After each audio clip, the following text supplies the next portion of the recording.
Sammy's doing all right. Ever since we got your telegram about coming home, he's been climbing the walls.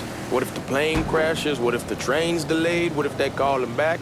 And he goes stand in front of the kitchen window and sip his whiskey like he was expecting you to come strolling up the sidewalk. Don't say nothing about me telling you that. I won't. He'll be fine once he sees you. Ever since Mama, hell, you know how he gets.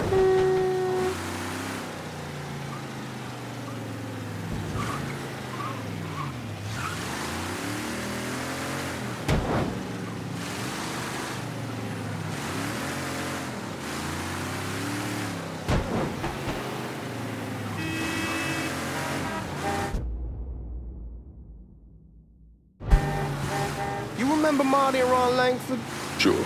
They moved up to Empire Bay a year or so after you shipped out. Started selling weed. They call and ask me if I want some. I say sure. It's free money as far as I'm concerned. Anyhow, a month back, Marty drops me a line and says they're moving into heroin, that they're looking for a partner down around these parts. Can't imagine Sammy was too keen on that. I never told him about the weed. That ain't nothing to nobody. But this, I gotta talk to him about. I ain't said more than 3 words and he's yelling about the feds. How we don't need J. Edgar up our asses, and what the fuck am I thinking? Selling dope with kids running around the neighborhood. We ain't selling no dope to no children. Like they got any money to begin with.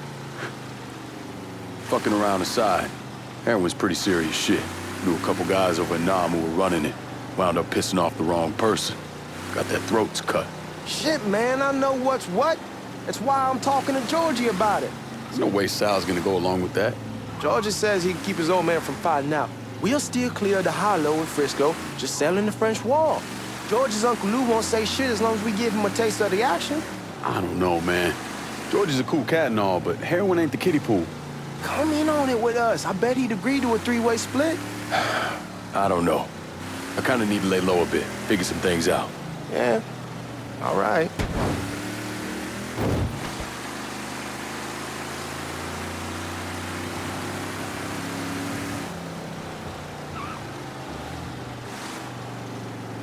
Once you get settled in, I was thinking we could go to this new club in the French Ward.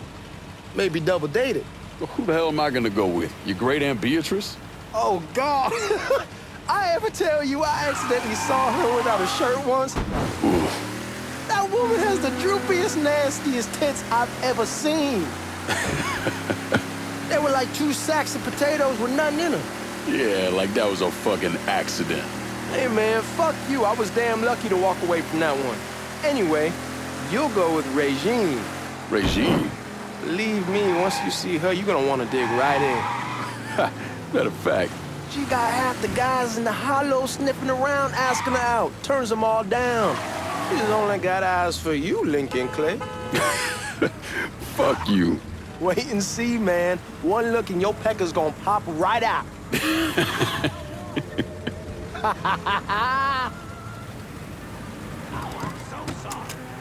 Come on, we're going through the front. I ain't having your wall here. I ask you the back door. Look who I found panhandling out in front of the train station. Pleasure, man. Welcome back, baby. Boy, I send you to bring Lincoln Clay home. Not the big nigger who ate him. Well, shit, old man. I finally went somewhere they knew how to cook. Welcome home, son. How are you? I'll be better once I get some of that shine in me. I always did love corn whiskey. I would like to make a toast. My father used to say that the real worth of a man came from the mark he left on the world. When Lincoln first told me he was joining the military, I was against it. Too dangerous, I say. Let those people fight their own war, I say. But then I realized Lincoln needed to go out and make his mark. And that's precisely what he did. I'm so proud of you. Paul Lincoln! Bienvenue à la maison! Paul Lincoln! Bienvenue à la maison!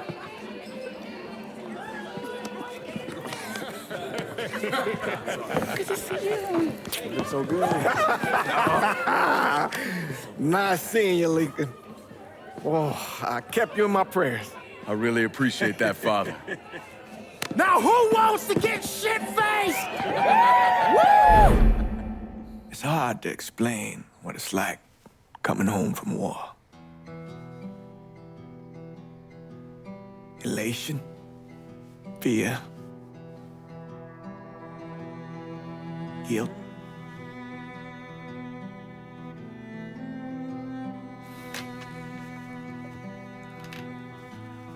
Imagine being trapped in a dark room and there's no way out. And every fear, every nightmare you ever had is in that room with you. And there's no escape from any of it. And then one day, a door opens and you're free to go. Just like that. The thing is, you made your peace with your terror and your fear of death. And now part of you is afraid to leave it behind. But what choice do you have? Every soldier has to walk through that door, one way or another.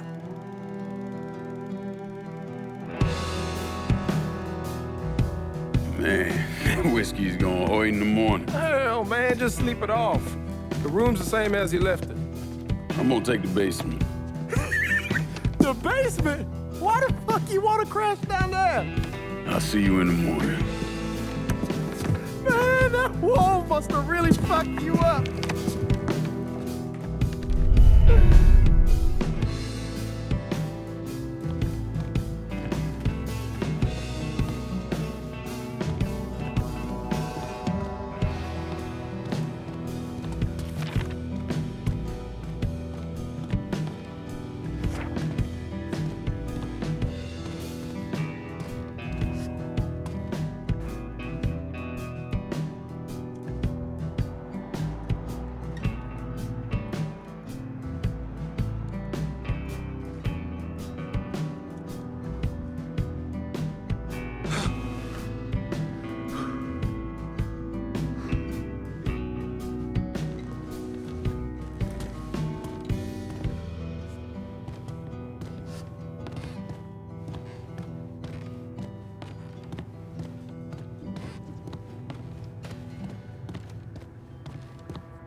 We barely have 2 nickels to rub together, and now we're paying for all that food. Jesus Christ! Watch that mouth of yours.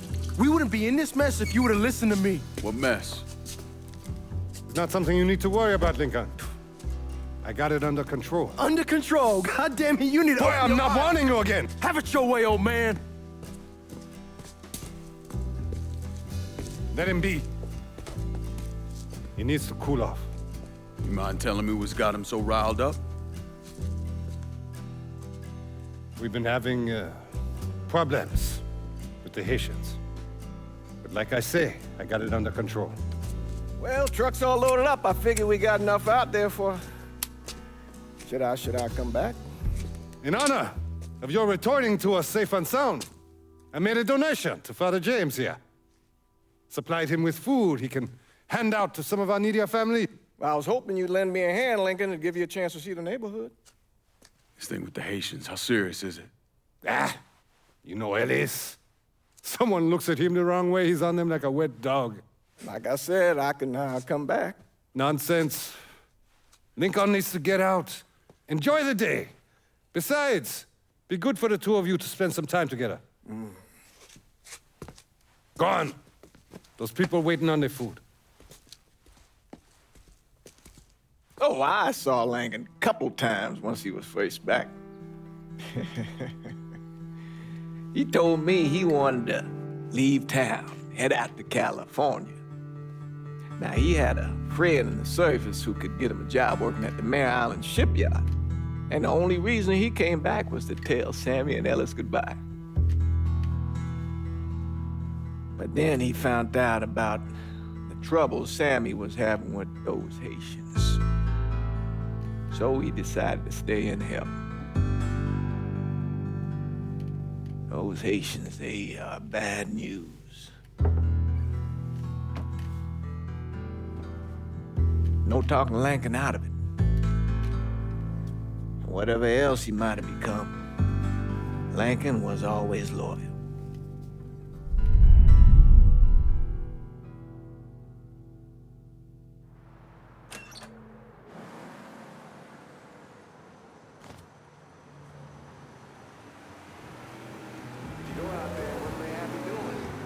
Welding, most likely. 3-month apprenticeship to start, then the union lets you in. You tell Sammy and Ellis? Not yet. Gonna wait a few days. Didn't want to spring it on them since I just got back. Well, they won't like to hear it, but they'll come around. You need to do what's best for you. Go ahead and start serving those folks. I'll be back.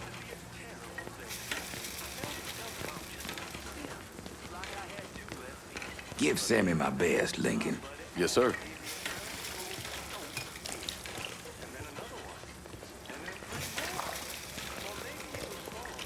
Warm meal, warm heart, for sure.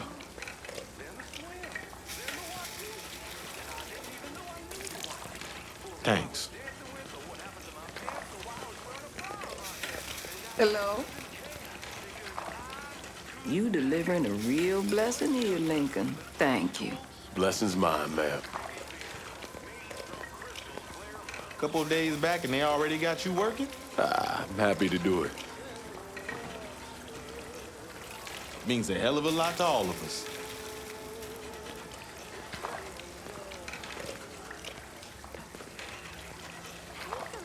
Don't get old, son. It's a fucking shit show.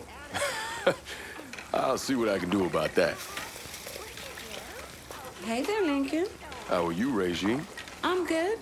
Nice to see you around the holler again. Nice to see those big brown eyes again. Well, they'll be over at my aunt's place with the rest of me. You should stop by. Maybe I'll do that. Lincoln, we got trouble. Run, Regine! Once we're done with you, Lincoln, Sammy's next.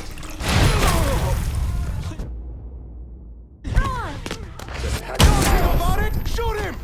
You boys ought to be ashamed. Get away from here.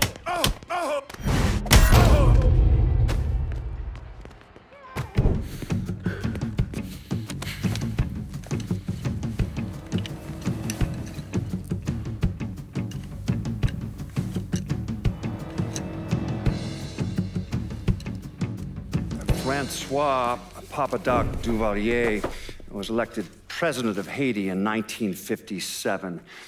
By 1959, he had created a secret police called Tonton Macoute, and people started to flee. Most of them settled in the southern United States. Now, mixed in with the good, hard-working people were hardened criminals. They formed the backbone of what became the Haitian gang. Now, Lincoln found out they set up in the swamps and were led by a man named Baca. You and Father James done already? We got jumped by the Haitians. It's time you level with me. Tell me what's really going on. Yes. I suppose it is.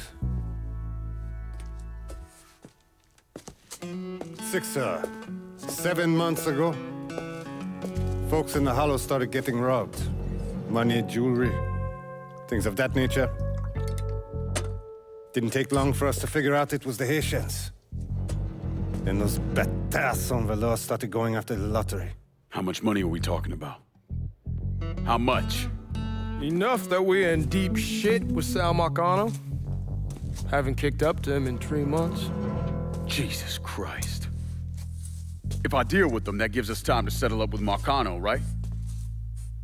Let me worry about Sal. He and I go way back. But this thing with the Haitians, it's time for it to end. You and Ellis need to handle it. How we gonna find them? Back in the 20s, folks used to pull salt out of the bayou. They even built themselves a little shanty town. When the Depression hit, they abandoned it. That's the only place this could have come from. We're gonna need guns and ammo. Call this number.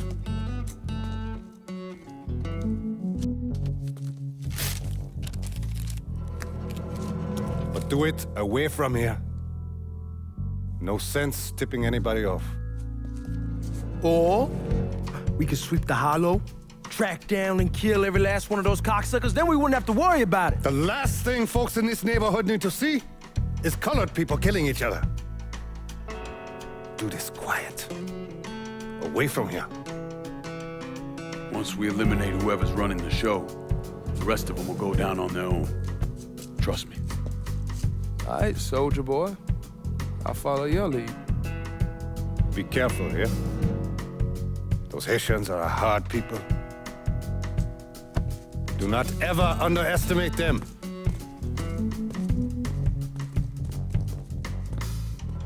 Celui qui sait diverser seul suscite l'hostilité.